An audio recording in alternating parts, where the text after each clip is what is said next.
Maximize minimal potential.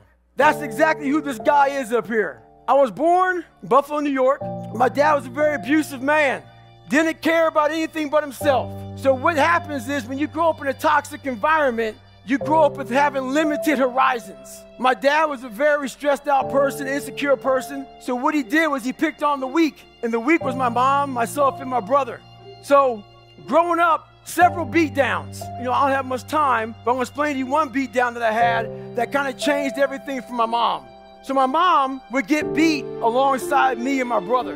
There was one time my dad beat the hell out of my mom, knocked her out on the top of the stairs, drug her down the stairs by her hair, and at 8 years old, I jumped on his back. He beat the hell out of me when I did that. Fast forward to the next morning, I was supposed to go to school. The bruises on my body were so bad that I didn't sleep in my pajamas. My mom pulled the covers out. Hey, time to go to school, David. She saw black and blue all over me, bruised up. She's like, I can't take this anymore. So she was in that toxic environment for 16, 17 years. We left to a small town, Brazil, Indiana. Brazil, Indiana is a small town. Some of you may know, some of you may not know. A lot of great people there.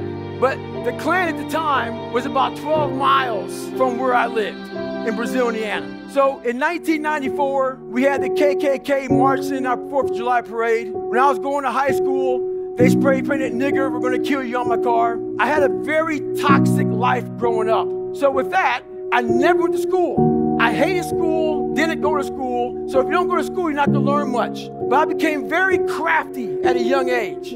I realized for me to survive, I had to find ways to fudge the system. And how I got through school was I copied. I copied on every single assignment. So here we go. Fast forward, I want to join the military. But I had no idea to join the military, you had to take an ASVAB test. Had no idea. I thought you had to do push-ups, sit-ups, pull-ups, stuff like that. So here I am. I walk in the recruiter's office. He's like, hey, you ready for this ASVAB test? And whenever I heard tests, my butt would pucker up because I was always scared of them. So I always had my good buddy, Johnny. I copied off him going through school. So what I did was I told the recruiter, hang on a second, I'm gonna take it tomorrow. So I go home, get my buddy Johnny, and say, hey, I need you to take this ASVAB test beside me. He's like, why? I go, I'm trying to get in the military. So he goes with me to the ASVAB test taking center, and I'm sitting there, and I look over, and the drill instructor's passing out all these tests. I look over at Johnny's test. He has test A, and I have test B. So I can't copy off of Johnny. So I take the test, I bomb it. Go back a month later, bomb the test again.